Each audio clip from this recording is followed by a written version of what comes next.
Reporte 100. Un nieto del general Álvaro Obregón, pues le hizo una llamada hace unos 3 años a Joaquín Robles Linares. Tengo la suerte de tener amistad con la familia y hace 3 años, poco más de 3 años, me habló el ingeniero Vargas Obregón para informarme, para decirme que tenían un archivo ellos que había quedado en el Nainari.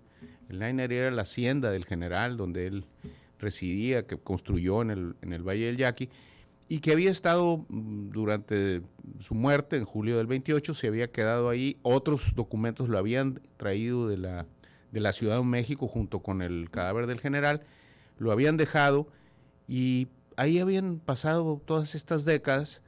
Habló también con un amigo mutuo y además muy respetado en el ámbito de la historia y particularmente en este periodo, el doctor Ignacio Almada, y entonces nos juntamos, el doctor Ignacio Almada, Octavio Vargas y yo, y decidimos, el doctor Almada y yo, irnos por el archivo y traerlo precisamente para, primero limpiarlo, ver en qué condiciones estaban. Imagínate, son documentos, los documentos vienen desde 1913 hasta 28, todavía hay documentos del 29, ya ha muerto el general.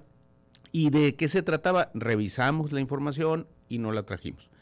Y empezamos a hacer una labor precisamente de limpieza primero, porque acuérdate que estaban en el Nainari, duraron ahí décadas en el Nainari, y entonces el Nainari tiene un polvo muy fino, que es una tierra agrícola. Obviamente había muchos documentos también en muy mal estado, los limpiamos, los fumigamos porque había termita, y empezamos la labor después de la limpieza, que nos llevó más o menos un año, fumigarlos, ir quitándoles humedad y todo, restaurando mucho de ese material. Empezamos a organizarlo, a catalogarlo y a clasificarlo y luego a digitalizarlo. Quiero destacar la participación de 2 archivistas que han estado en este trabajo del día a día, que es un trabajo así, pues, ¿qué te diría, Juan Carlos? De lo más minucioso. Claro. Y de lo más profesional, que son la historiadora Isabel Moreno y el historiador Luis Fernando Rodríguez, que han estado trabajando conmigo y con la supervisión del doctor Ignacio Almada para ir viendo, ir descubriendo los documentos y la información que tienen. ¿De qué tamaño es el archivo? Mira, hasta ahorita tenemos ya digitalizados, organizados y clasificados alrededor de 19,000 documentos. 19,000 documentos. Sí, hasta ahorita. Pero todavía nos falta, por ejemplo, del año 15, que es la parte del Obregón militar más intensa, que son las batallas del Bajío, lo que tiene que ver con los combates contra Villa, contra eso. Todavía nos falta mucha. ¿Va a cambiar la historia después de ese archivo? Es decir, vienen cosas nuevas muy interesantes. Que nadie sabía. Que nadie sabía. ¿Qué me puede adelantar, Joaquín? Bueno, para empezar, por ejemplo, hay una cantidad enorme de cartas personales de muchísimos gente que tiene que ver o que está en los libros de historias que tuvieron comunicación con él. Sí. Por decirte algo. Otra de las cosas muy interesantes son documentos que él guardaba, que él tenía de periodos especiales de su vida. Mira, la vida de Obregón, Juan Carlos, es quizá la travesía más interesante de un personaje histórico a través del tiempo. Es interesantísima la vida de él. Si tú te sitúas en 1911, 1912, pues él era un agricultor, ni siquiera era rico, del sur del estado, mundialmente desconocido, nadie sabía de él, de su existencia. Había tenido una participación política marginal, había sido presidente municipal, o sea, tenía una actividad política mínima, y a la vuelta de los años estaba montado a la cabeza de una revolución y conquistando el poder del país. Sin embargo, a pesar de esa situación, realmente lo que sorprende de Obregón y de los que lo acompañaban, es su visión de transformación del país. El país no volvería a ser el mismo a la llegada de él a la presidencia, que se cumplen 100 años en diciembre, y la transformación completa. Por lo mismo, revisar su documentación, revisar este archivo, pues nos lleva al día a día y la comunicación con personajes. Por ejemplo, con Carranza tiene una comunicación muy intensa. Hay algo que me sorprende mucho, es la la comunicación que había entre Obregón, de la Huerta, y Plutarco Elías Calles, que era muy afectiva. Sí. O sea, llena de notas, por ejemplo, de cariño entre ellos, y eso cómo va cambiando con el paso del tiempo.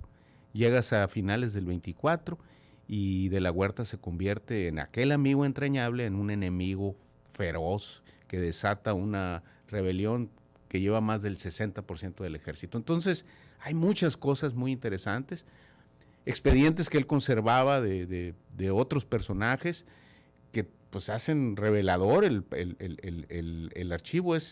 Por ejemplo, los telegramas. Sí. O, por ejemplo, también algo que me llama mucho, ya que dices cambiar la historia, es el uso, y lo hemos platicado con el doctor Ignacio Almada, el uso de la Fuerza Aérea. No lo tenemos registrado.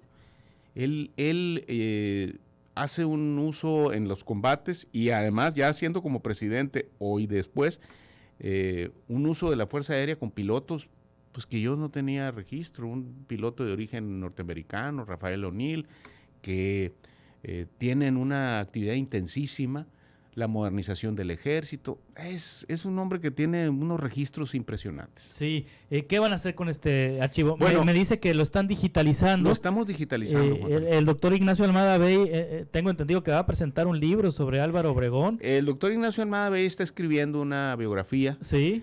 Mira, sobre Obregón hay muchas cosas escritas. Me imagino que detuvo la biografía. No, se ha estado nutriendo de lo que hemos encontrado y de lo que él, de hecho, él va a incluir algunas cosas novedosas que vienen ahí, telegramas, información, documentación, cartas, y el doctor está escribiendo una biografía por encargo del Colegio de México y ya tiene tiempo. La biografía, según lo que he platicado con el doctor, yo creo que él es el encargado para decirlo, todavía no la presentará próximamente porque es un trabajo es el próximo año. Es el próximo año. El próximo año, según lo que nos dijo hace unas semanas. Así es. Y obviamente, pues este archivo que estaba ahí, pues le ha servido precisamente para encontrar cosas nuevas, y también cosas novedosas de ese periodo. ¿Ese archivo va a permanecer en resguardo de la familia Obregón o será donado a alguna institución?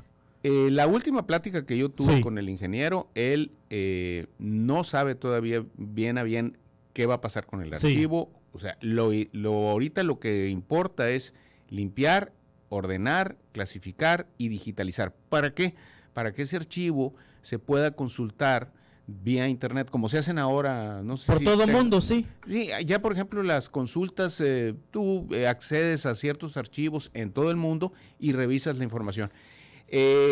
Hay un archivo en México que es algo también muy, muy interesante, el archivo Plutarco Elías Calles Torreblanca, que está ahí en la colonia Roma Sur, que es de la familia de Plutarco Elías Calles. Ahí hay un archivo muy interesante, muy extenso del general Obregón, de Adolfo de la Huerta, de Plutarco Elías Calles y del general Joaquín Amaro y también del general Abelardo de la Rodríguez, que adquirieron recientemente. Quizá lo interesante sería que ese archivo se integrara al archivo del general Obregón que está ahí.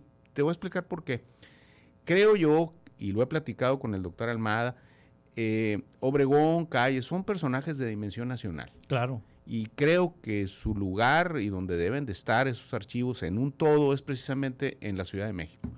No porque no tengamos aquí manera de tenerlo y de aprovecharlo, sino simple y sencillamente porque son personajes que tienen una dimensión y un calado pues en la historia de México muy importante, y creo que su lugar es precisamente allá. Pero son cosas que tendrá que resolver el ingeniero Vargas Obregón, que es el depositario de ese archivo. Sí, ahorita están en el proceso de estudiar documento por documento y me comentaba que uno de los datos que más le sorprendió a Joaquín Robles Linares, el director de la Casa de la Cultura, es cómo va cambiando la relación con Adolfo de la Huerta, con Plutarco Elías Calles, con quienes se dirigía a ellos de una manera muy amistosa y muy cariñosa. Muy cariñosa entre ellos. Y después se va enfriando la relación. ¿Hay algún dato que a usted le haya, digamos, simbrado? Sí, te platico rápido. Una cosa que me sorprendió es, Obregón tenía un compadre que se llamaba Fortunato Maicot, que no sé si recuerdes que cuando él salió huyendo de la Ciudad de México en un tren rumbo a Guerrero, este general se le aparece y entonces él se da preso. Obregón le dice, soy su preso, general, entiende perfectamente bien que había perdido. Entonces Maicot le dice, no, yo soy al contrario, le dijo, yo soy su subordinado, y entonces se adhiere al movimiento de Obregón en aquellos años en que se pelea o tienen diferencias con Venustiano Carranza. Este personaje con el 1900, septiembre del 23, se adhiere a la rebelión de la Huertista y es tomado preso por allá en Oaxaca, en esa zona de Tabasco. Por ahí lo agarran a Fortunato Maicot y nos encontramos un telegrama donde Fortunato Maicot le pide clemencia y Obregón no accede, no le contesta y lo fusila. La esposa de Obregón, la esposa de Maicot estaba en la casa de Obregón cuando le dan la noticia de que se había revelado su esposo, sale llorando. Entonces ese tipo de situaciones, ese tipo de relaciones y los lazos afectivos, cómo se van rompiendo cuando el poder se hace presente. Eso me sorprende muchísimo, cómo los hombres van cambiando sus afectos y van emergiendo los intereses, sin quitarle la genialidad ni las grandes aptitudes que tenía el general. Sí. Pero sí es algo que me llama muchísimo la atención. Ese trato afectivo, cómo se va enfriando, cómo van cambiando. Todos aquellos personajes que llegan con el general en 1920 a su alrededor como un líder, un hombre indiscutido, el personaje más importante de la revolución, cómo con el tiempo van modificándose esas relaciones e incluso de parentesco. O sea, ¿qué te diré? El enfriamiento, el golpe entre Serrano y él, por ejemplo, me saca de balance porque veo toda esa comunicación entre Serrano y él, y ese trato que era más que un amigo, y al final de cuentas en el 27 pues también muere por enfrentarse al general. Entonces eso me llama mucho la atención. Obviamente pues también lo militar, la estratega, la relación con Zapata, por ejemplo, me llama mucho la atención. Nos hemos encontrado cartas. Con Zapata. Con Zapata, donde él, a final de cuentas, entiendo por qué todo el zapatismo, a raíz de la muerte de Zapata, se une a Obregón. Entonces, era un personaje cautivador, muy brillante, inteligente, con un liderazgo y un don de mano impresionante. Un hombre que emerge dentro del movimiento revolucionario y se hace de las fuerzas y del poder con una habilidad extraordinaria, pero sí me sorprende cómo el poder va cambiando a la gente. Sí, Joaquín Robles Linares, ¿cuándo estará disponible este archivo para consulta pública? Yo espero que terminar este año. Este año. Pero tuvimos una exposición en diciembre muy interesante de una pequeña muestra de 40 documentos, precisamente para dar una imagen, un repaso así muy superficial sobre esto, donde venían también documentos oficiales, incluso tarjetas de presentación, telegramas. De lo familiar, es que Obregón tiene varias vertientes, es un agricultor, es un empresario, es un militar, es un revolucionario, o sea, tiene muchas cosas y quisimos dar eso para sensibilizar a la gente de la importancia de los archivos.